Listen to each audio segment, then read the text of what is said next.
Hello, girls. You are now talks Smackdown. Every week, corrected when I label it, but this is third. If you've been listening, if you are listening, and you're to watch all of this go, be sure to check out the YouTube link in the description box. Um, and before I go into SmackDown, I just want to let you know what's been happening with the PJTWCentral.com and all the podcasts for this week.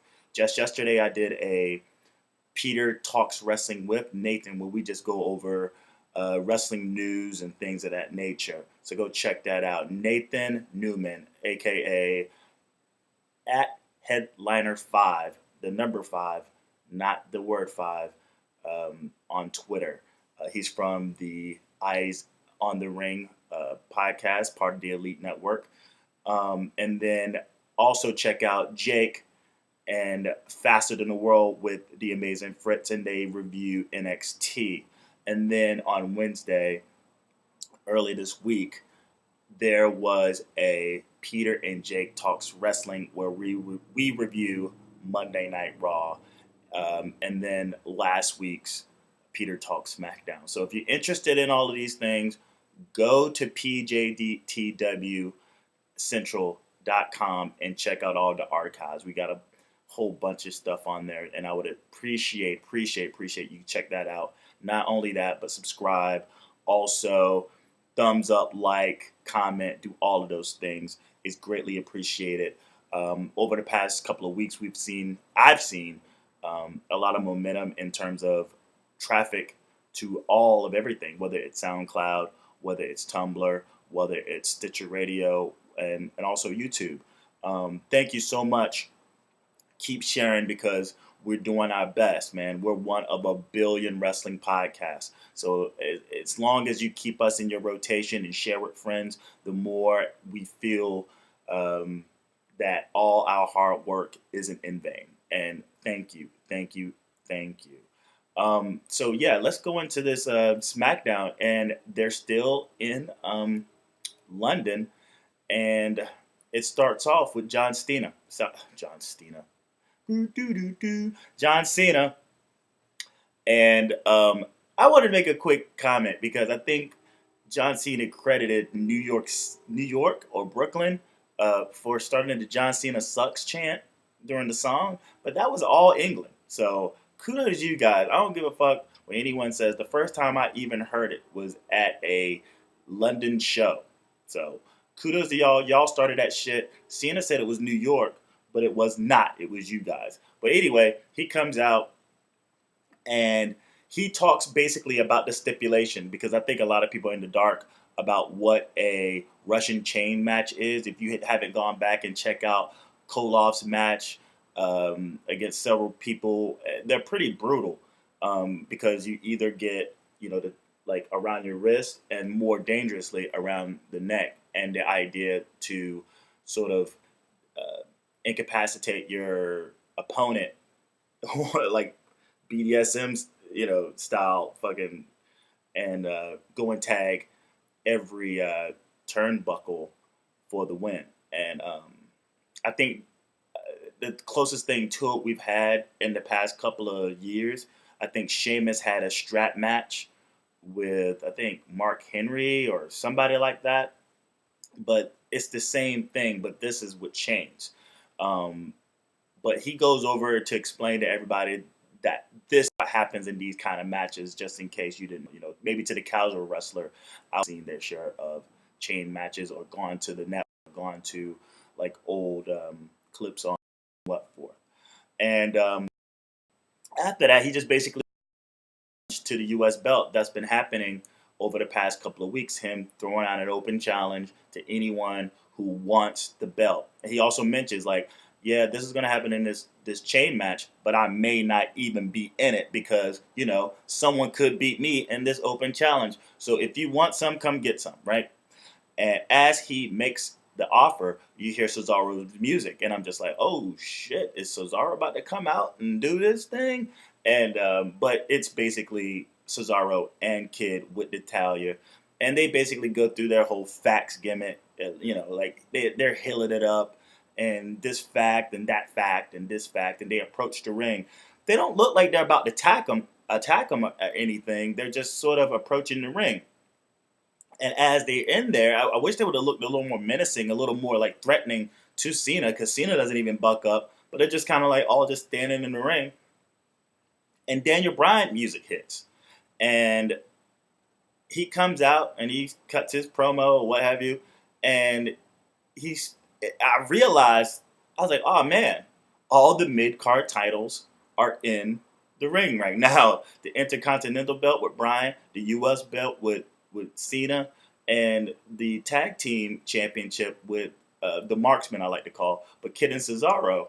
And I'm like, what the hell? I mean, you want to talk about these belts being put in situations to be taken serious, but the way that these guys are booked, now, granted, it's Daniel Bryan. He beat Triple H, Batista, and Randy Orton for the World Heavyweight Championship just last year. And he has the Intercontinental belt. And that's great. John Cena has been on top of the card forever. And he's had epic fights. And, he's faced the top guys over the past couple of weeks. And, past couple of months, past couple of pay-per-views, say with Brock Lesnar and, Seth Rollins and all this shit. And he's the U.S. champion. And as much as I want to think that, as cool as that is, and cool of an aesthetic of those guys having those belts, they're in the fucking ring basically setting up a match with Tyson Kidd and Cesaro, who both lost. Both of them lost to Randy Orton just this past week. And we're supposed to believe that this is going to be some sort of match that we care about basically regardless of belt, the two top characters in the fucking promotion of the WWE. And Ken and Cesaro actually have a chance. They're in there putting this match together. It blows my mind. But basically, rather than the challenge, the U.S. challenge to either Kid or Cesaro, what we get, Daniel Bryan basically throws out a challenge to Kid and Cesaro to face Cena and himself. So they were waiting for the official word on it being accepted, and sure enough, it was accepted. And that was the first segment of SmackDown. Next, we have R-Truth versus Bray Wyatt. And I don't know if you guys been keeping count. You've been keeping count of the whole Roman Reigns versus Big Show thing. R-Truth versus Bray Wyatt has happened at least a billion times. As long as Bray Wyatt has been on the Raw card, like almost a billion times. And it's always the same result. And I think out of all of it, this is probably the most offense R-Truth has gotten in any of them, but nevertheless, during this match, and this is one of the things that I just get so sick of with R-Truth, especially as a black wrestler, and this tendency of how black wrestlers are booked, say outside of the New Day, and what's happening with the New Day and them moving towards something a little more serious. But R-Truth, other than when he lost his mind, has never been taken serious. Has never been meant to take seriously. So he hits he hits his whatever screw thing that he does, that it used to be his finisher. He hits that on Bray Wyatt, and rather than go for the pin, he fucking starts shucking and jiving, doing a goddamn split, and start doing his gyrate. Like, what the fuck? I don't get it. Like, how the fuck are I ever going to take this guy serious with this shucking and jiving shit? Now, he did the whole thing during the whole, chasing the belt and grabbing the belt and all that, the IC belt, which led to the ladder match. But, my God, if there was one thing, seriously, out of all the things that the WWE it just does that kind of frustrates not only myself but maybe you guys as well, is fucking R-Truth being a goddamn jigaboo. Fuck. Stop it. Please, somebody stop it. Just stop this guy from doing this from now on. God. After he does his shucking and jiving, you get the whole, back insect propel himself looking at R-Truth. That's when the tide changes, and all of a sudden you hear the crowd go, "You got the whole world in his hands," which we haven't heard in a very long time. And I think Bray Wyatt sort of was like, "Oh shit, y'all ain't forgot that? Cool." And he fucking just crossbodies the hell out of R-Truth and hits Sister Abigail for the win. And that was that match. Nothing to it. I don't even think it needed to happen, especially if you're going to get like this bullshit R-Truth crap. And we get basically a recap from Monday's Divas Battle Royal and Naomi's heel turn on Paige. They addressed that during this attack that Paige is injured. Maybe it's in script. Maybe, I don't know. Do some more research, but I hope she's not hurt. I mean, and I hope Naomi, if she is hurt, I hope Naomi doesn't like get into trouble or anything like that. But it looks like they'll probably do a 3-way. If Paige is hurt and she's not able to compete, I guess they'll just slide Naomi in to face Nikki Bella.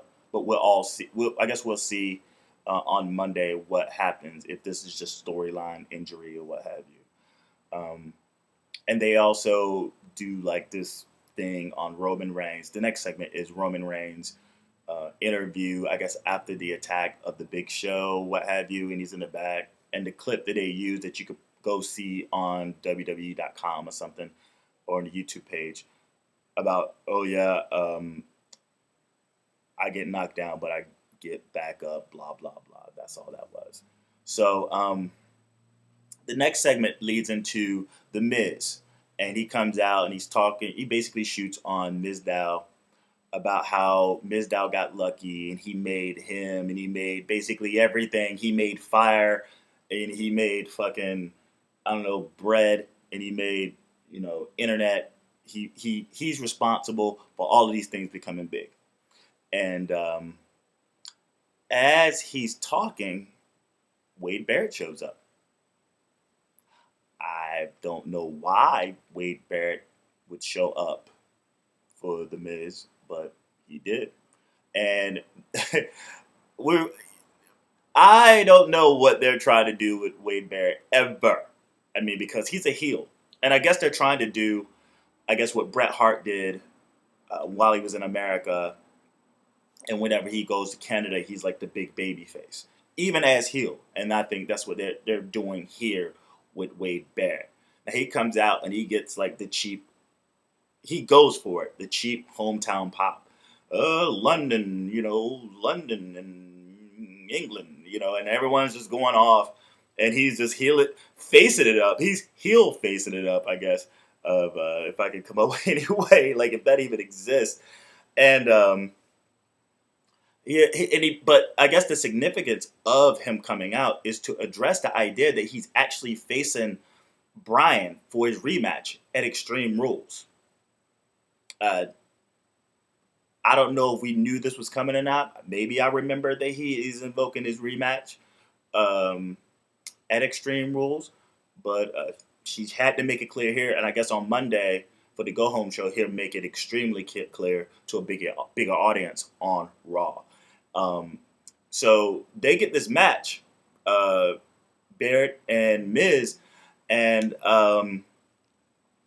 as soon as the bell rings, you get the Miz, and he's doing his his whole thing where he takes off his glasses. That's his intro, but the bell's rung, man. And as he's trying to get his shades down off the apron outside the ring to somebody, I guess the bell keep or something, He turns around to a fucking vicious bullhammer and gets knocked the fuck out.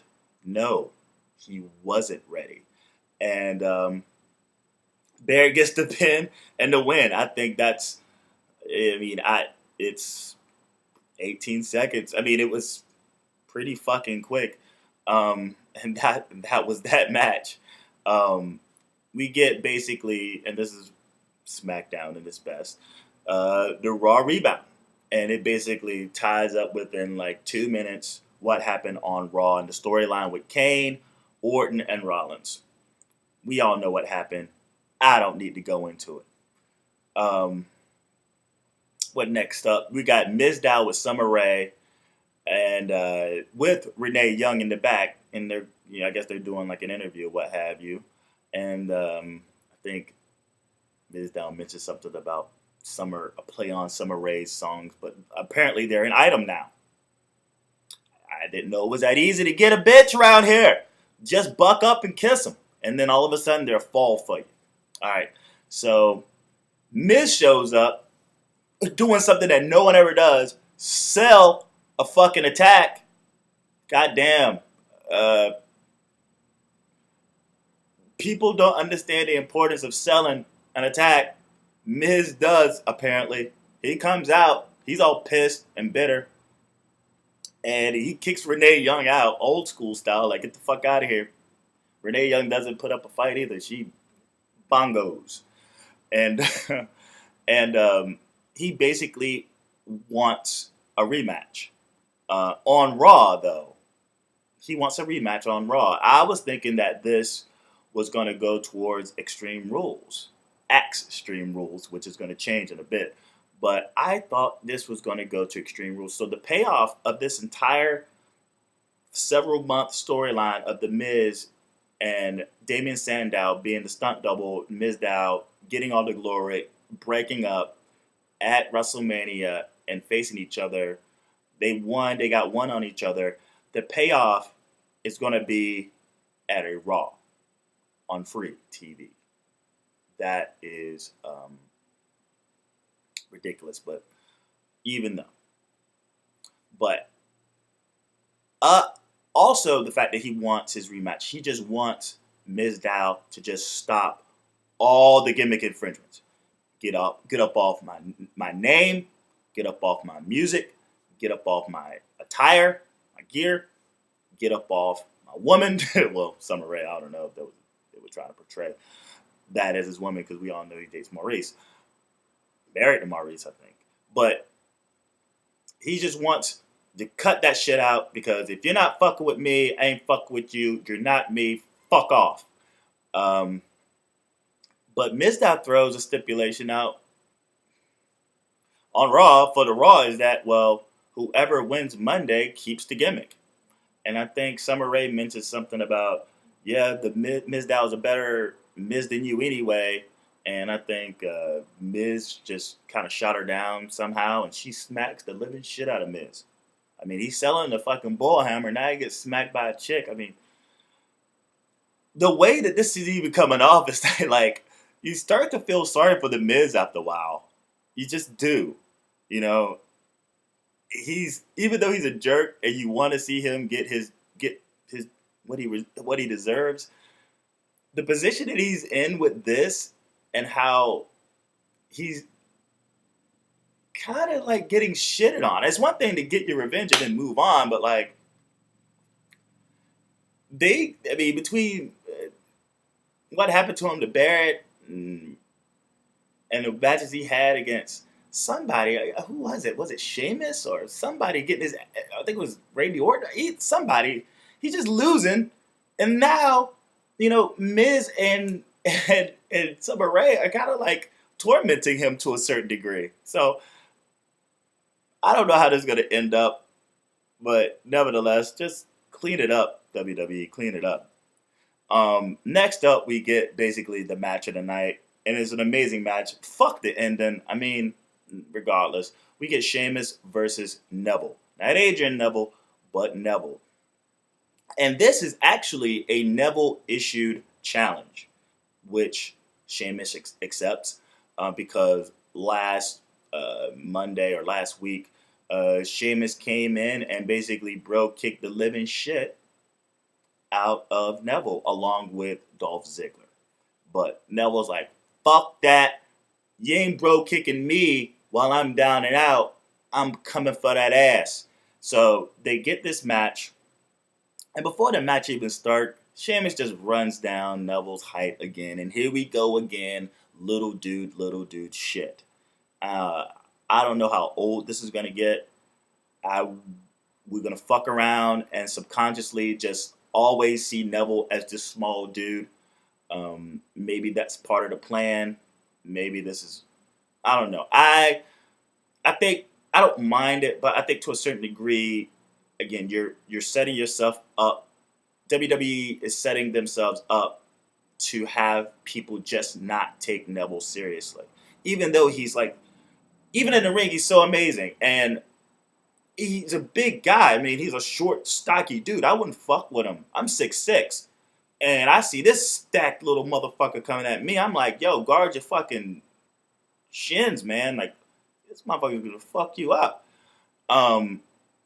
But no, they're gonna play on this a pipsqueak, and Sheamus gonna be like basically the Goliath bully kind of thing. But whatever. But Sheamus is getting the Irish heat because he kind of like plays on like, well, where are you from? You're from like Newcastle, aren't you? And basically getting the hometown, giving Neville the hometown rub, and then Sheamus is like, well, I'm Irish, and he gets his Irish heat. Ireland hates England, and what the specific sentence that he uses is, Irish don't like those English bastards. Oh, I laughed my ass off when I heard that, but he doesn't like those English bastards. But, the match starts. Neville gets the opening offense until, just a flurry of offense. Neville is so badass.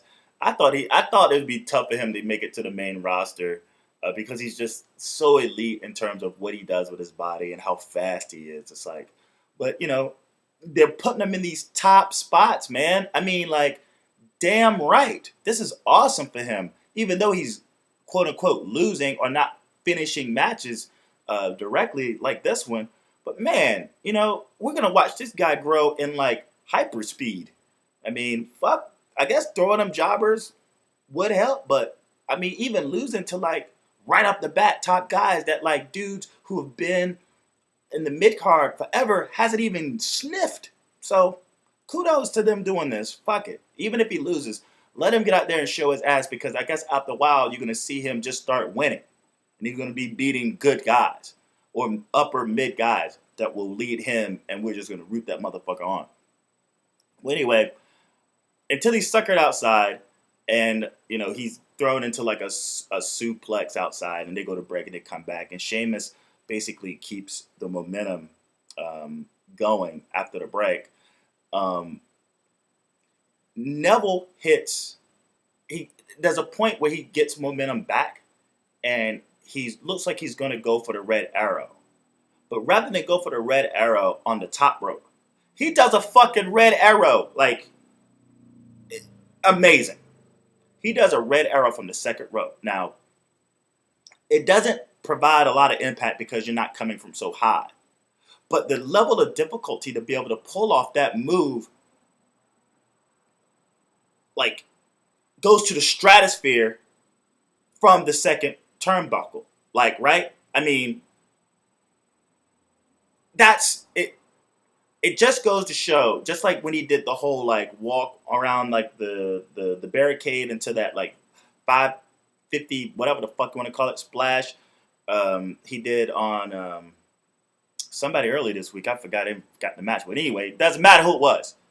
He did that shit. It's impossible. So the red arrow is awesome, but from the second rope, I'm just letting y'all know that the level of difficulty is it's insane. And he pulls it off like nothing. It's just a glimpse into how talented this guy really is. And he goes for another, because Sheamus kicks out. He goes for another one, He fucking gets knocked down. He gets knocked outside, and Sheamus just tosses his ass viciously on the announce table for the DQ. Neville gets the win, but it'd have been nice for him to get the pin. But something I've noticed, and there's two things. It's the Sheamus has this move, and he did the first time it debuted. I think it was on Daniel Bryan. He does this thing where it looks like he's going to lift him up to do a suplex, but actually he just tosses them in the air and lets them fall. I think that is so dangerous. That is so reckless to whoever the fuck has to get that move. Because who's to say what's going to come down wrong? What's going to come down first? Your neck, your arm, your leg. You're going to snap someone's shit with no protection. That's the whole point of wrestling, Like, you want to guide people to land safely. But he just takes them and he just tosses them up and just like watches the motherfuckers fall. Like, what the fuck? That is a disturbing move. So, and B, I've noticed that the regular announce table is getting all the abuse rather than the foreign table, whether it's the Spanish announce table, the Latino Spanish announce table, whether it's the German announce table, whether it's the Spanish announce table. They're over there chilling. I thought the whole object is that, like, okay, outsiders, you get your announce table destroyed right over there, right? All the abuse have gone to the regular announce table, and I like to protest that this is some old bullshit. Wrestlers, WWE roster, if you're watching this, listen to me. Go for the foreign announce table, people. Go for the fucking foreign announce table. That's why it's there. God damn. Motherfuckers forget shit like that, man.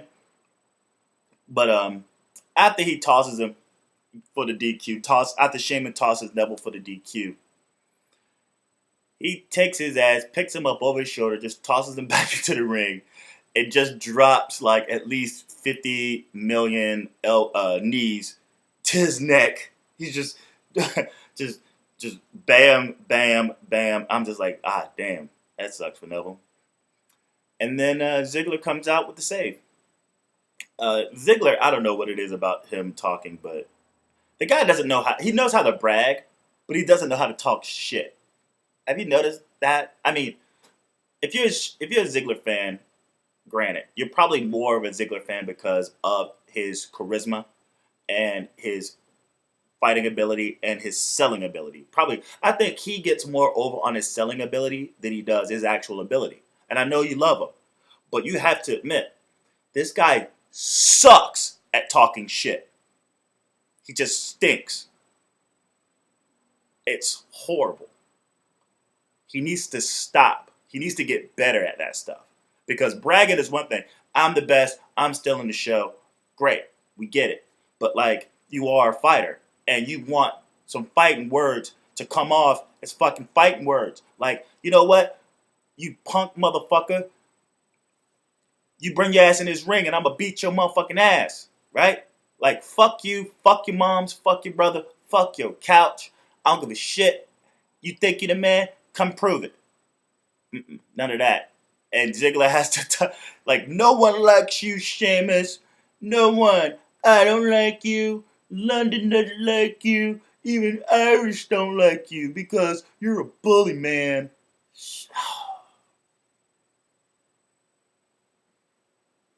All right. He's like, let's do this now. And Sheamus is like, whatever, dude. You can kiss my arse. And Ziggler's like, that's all you got? It's like, nah, not really, but kinda. Because at Extreme Rules, we're going to be in a kiss my arse match. Okay. And do I have to do this? So we going to get a kiss my arse match. Kiss my ass, kiss my arse. Kiss my arse. So at Extreme Rules, becomes ass stream rules. The step, I guess whoever wins. I find it interesting that it's Ziggler versus Sheamus. I'm trying to remember why Sheamus and Ziggler are feuding. That just goes to show how bad this is being booked right now. On top of that, it's a fucking kiss my arse match. Ass from extreme rules to ass stream rules, like fucking that. Los Matadores versus the New Day, and the New Day, the tandem out of the three is Big E and Kofi, which actually they work better together. The two of them. I mean, nothing against Xavier Woods, but the tandem just aesthetically more pleasing, and they work together so much better. As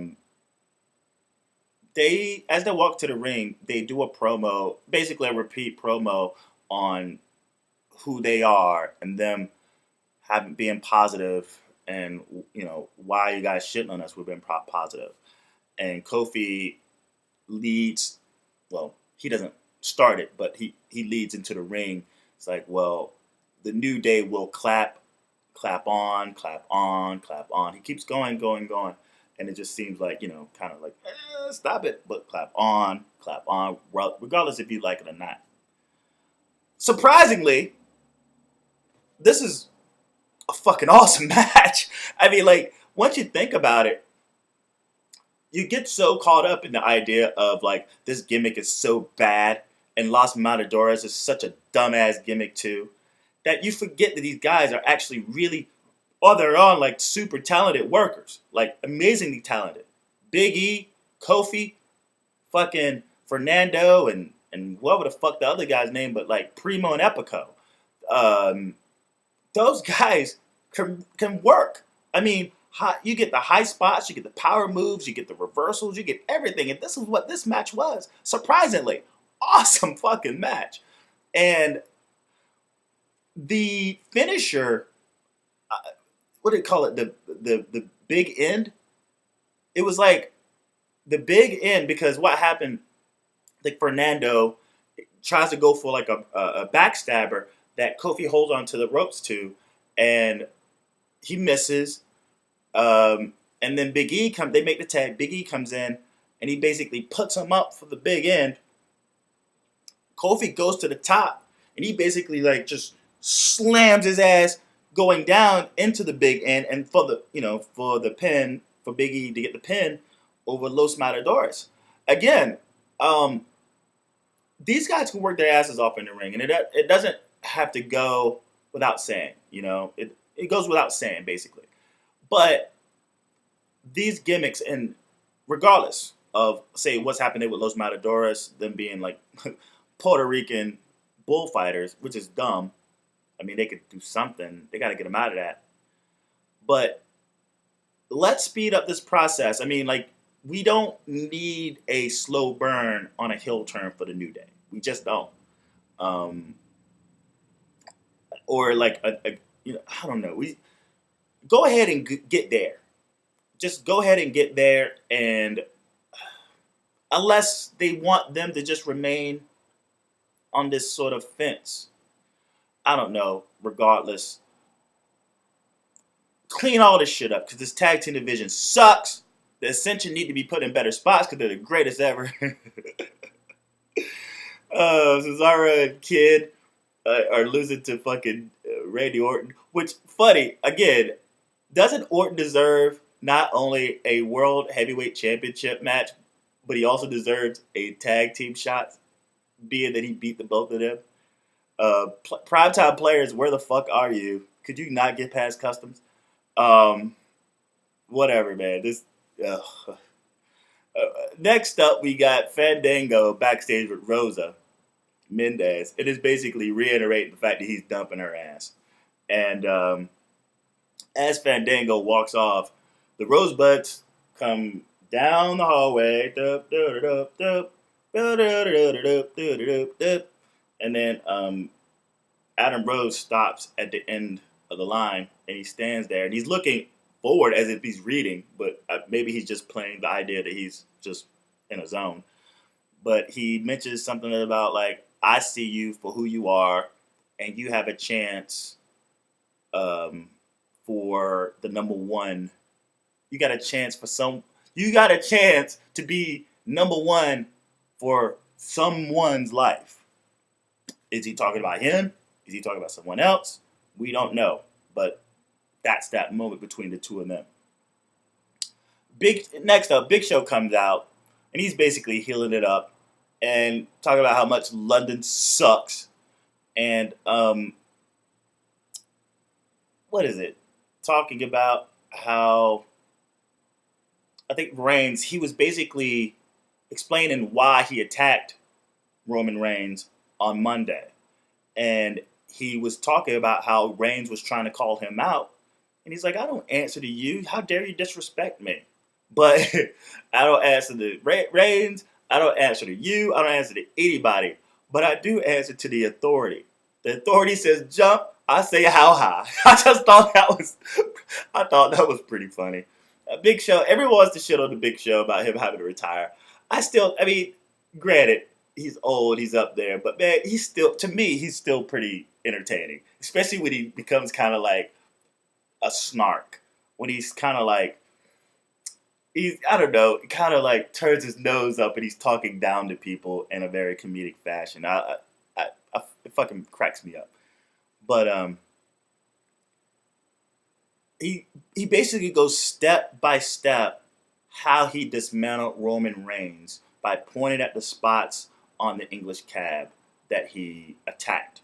Attacked Roman Reigns with. Like, I hit him here, and then they showed it on the Titantron. Then I hit him here, showed it on the Titantron. Then I kneed his ass, then I slammed him, then I choke slammed him on top. And you basically saw he narrated it all.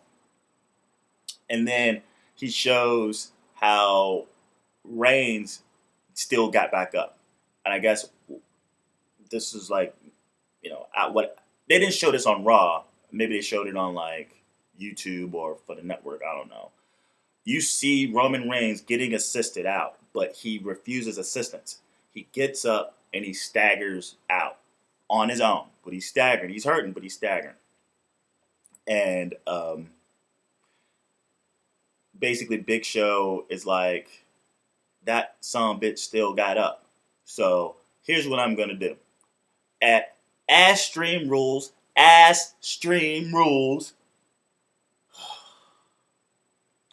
we get a last man standing match between, that's what he proposes. We'll find out on Monday for the go home show if Reigns accepts. Ass Stream Rules. Next up, we get a triple threat match between Natty, Cameron, and Alicia Fox. Natalya, Cameron, Alicia Fox. It is a triple threat, basically spawning from last week's incident. Well, not incident, but last week's match between Natty and Alicia Fox, where Cameron was the referee. And then after Fox taps out, Cameron attacks them both. Now, these are three heels. Whatever. They get in, and it's it's a decent enough match, triple threat. They do what they do. Cameron, people shit on Cameron. There's nothing wrong with Cameron. She's actually decent. She's athletic. She's not athletic to the means of Naomi by any means. But she does her job in the ring, especially as a heel. But bratty. I don't know. Natty and Alicia, they do a great job. It's definitely to not the level of, say, a triple threat or fatal four-way that's happened with the Divas down at NXT. But for what these girls are, they did their damn job. They did it really well. And it led to, I don't know, this move, it's impressive when you see it, but they use it a lot in different spots. But we get a spot where you get a superplex powerbomb spot where I think, Alicia Fox is trying to get Cameron off the top rope for the superplex. But Natalya runs back in the ring, gets under Alicia Fox, and which results in a powerbomb. And even though both of them are hurt, both Alicia and Cameron, but Cameron gets the worst of it, and I get it becomes like a scramble to get the pin on between Alicia Fox and Natty on Cameron afterwards. Um, then Natty gets a sharpshooter on Cameron and then on Fox, and then after all both of those moves get breaking up, I think Natty goes down. Fox gets Natty down and hits her scissor kick on her, and then Cameron kind of steals the win, throws Alicia Fox out the ring, and gets the pin on Natalya. And where this leads, I don't know. I feel like I've already talked enough about it. Now we have Fandango with the new old music, because that music is over in England. Maybe he'll be like, yeah, I only did that shit to cater those motherfuckers over there. Fuck them. I'm back to whatever, but maybe not. I don't know. Who cares? But it's this whole thing is just for that music. So you get Fandango versus Adam Rose in those horrible, horrible pants. As the match starts, Rosa comes out and she's bitching at the spot where Fandango gets thrown out. Why did you leave me? Basically, she's mad that she's gotten dumped, and he goes back into the ring, and I don't know what the storyline is between. Maybe this will be this love triangle or something. I don't know, but during the match, which is a short match by the way, I'm maybe talking longer than what the match actually is, but during the match, Rosa actually hops up on the apron, which leads to a distraction roll-up for Fandango on Adam Rose. Distraction roll-up. We haven't seen one in a while, but fitting enough, it had to happen here. But Fandango gets the win and goes out and starts Fandangoing with the crowd. Next up, we have a Bray Wyatt promo package, and who the fuck is he talking to? I don't know. But the basis of it is the Reaper walks, the face of fear, and the Reaper walks into daylight. We don't know what the fuck he's talking about. After a while, we're just not going to care. And then we get the main event of Daniel Bryan and Cena versus the Marksmen of Tyson Kidd. I always want to call him Jason Kidd, but Tyson Kidd and Cesaro. And it's an all champions tag. I mean, I realize all the mid-card belts are in this, but they had to hashtag that motherfucker all championship tag. What the fuck? Who care? Cole points out the Kidd and Cesaro skeptics. Right here. Jake, on the other hand, he's a homer for them motherfuckers. I love Cesaro and I love Kidd. It's pretty cool that they're becoming more and more tag team, getting matching trunks and going the whole fat thing and all that stuff. But I was a skeptic. They're developing into an actual pretty good tag team, but losing to Orton, whatever. But I feel like by the time they reach like their ceiling, they tip as a tag team, and looks like they could actually be a very convincing, very dominating tag team, even champions. They're gonna split them up. They're gonna totally split them up. So I'm skeptical on how long they're gonna run with this. Michael Cole, eat a dick. TD cocksucker vagina. Man, so what we got going on here? We get the display of Cesaro again, because there's a point where he gets an excellent gut-rich suplex on Cena from the floor. The storyline of the match is that every time it seems that Cena's going to make the tag, Bryan gets knocked down somehow. I think it happened like 3 times. But when finally Bryan gets the hot tag, he comes in and, he does his thing, but the story is he got sent home. right? We all know by now that Daniel Bryan, after this taping, got sent the fuck home um, because he needs to slow the fuck down after surgery. He's not at 100%, but he's still not. He's still going at it hardcore in these super dangerous matches, which is between, say, Sheamus, Harper, the ladders match, Ziggler. You know, like these have been super reckless matches, and I think, as Nathan said in our conversation yesterday, he's more hurt than he wants to to put out.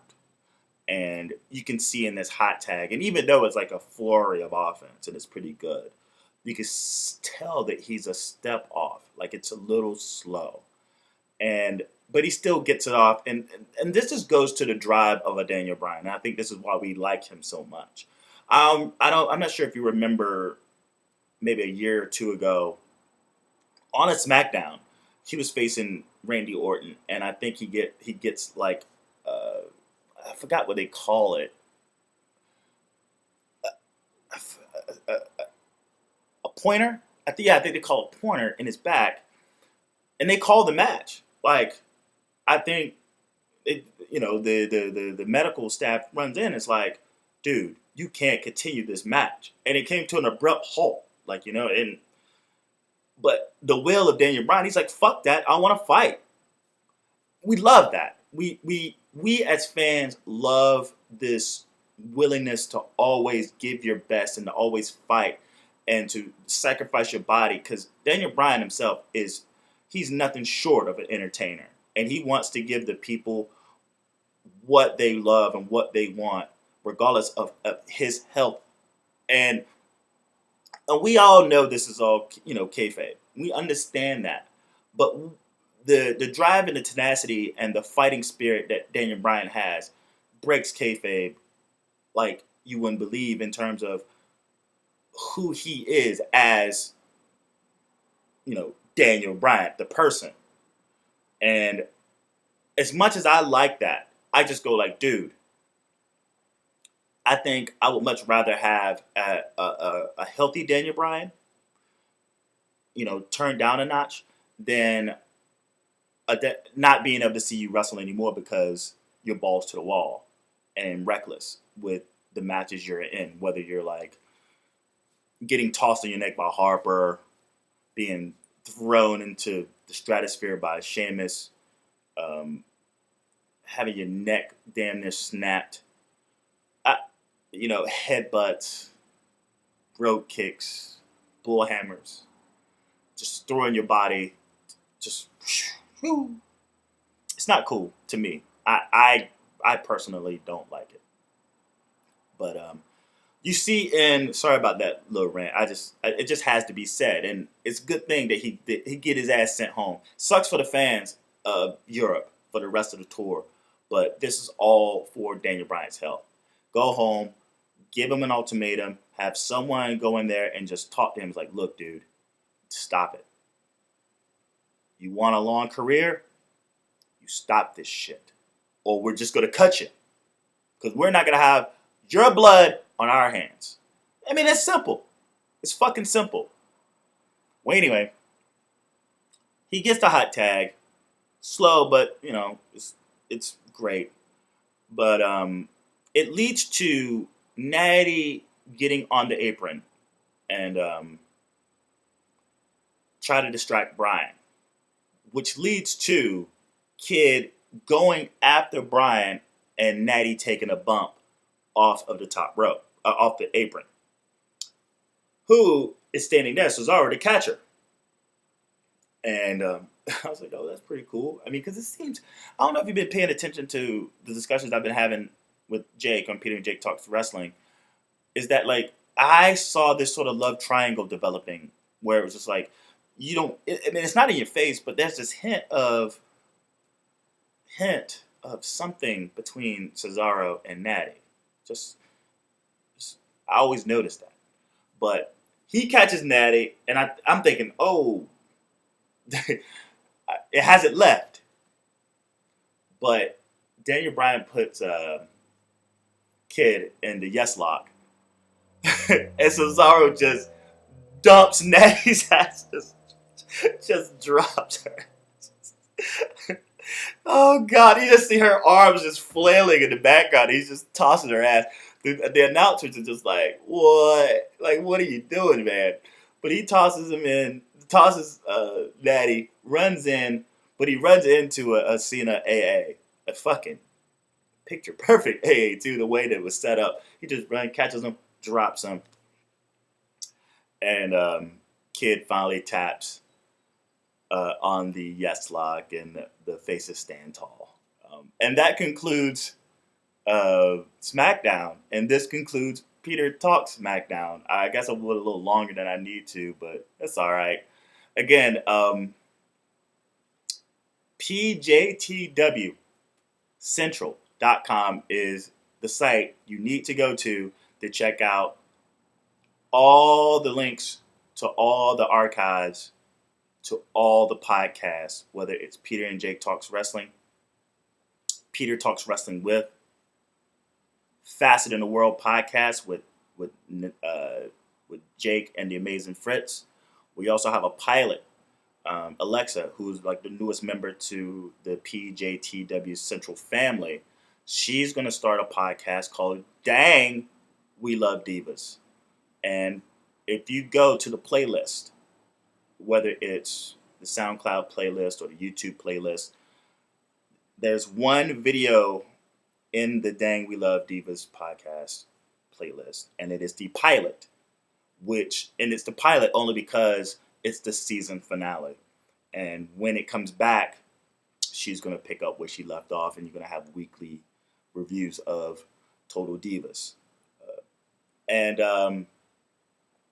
again, go back and check out a lot of the interviews, this, that, and the other.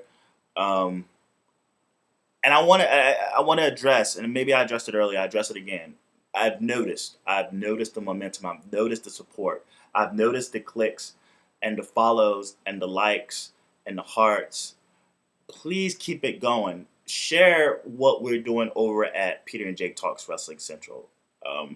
Again, there's so many podcasts. Our time is very valuable.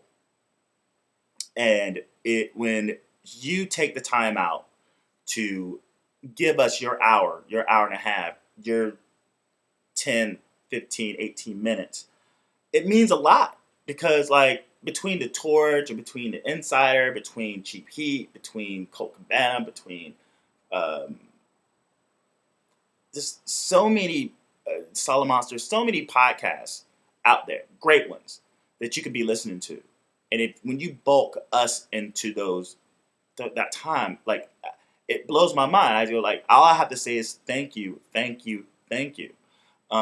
Let's keep the momentum going again by sharing. Share. Just click the button. Thumbs up. That really helps. Comment. Like if I say anything out of my mind, or you hear anything with Jake or anything, just comment. Whether you agree or disagree, find something funny, find something tasteless. Subscribe, add, do all those things, man. I can't address it more. I can't address it more. And this ends the week of podcast for this. So again, go back and check out all what happened this week. And this Monday is the Go Home show. So check out Wednesday, our prediction show for Ass Stream Rules. It will be in video content. It will be me, Jake, hopefully Alexa, hopefully Arthur. I ran in there last night. It's like, hey, get the fuck on board. But anyone, it doesn't matter. But we're going to get a Go Home show review, and then we're going to get a video and audio version prediction show. So, and that's about it. Extreme Rules next Sunday. And again, thank you for watching. Thank you for listening. And I will see you Wednesday, nerds. Peace.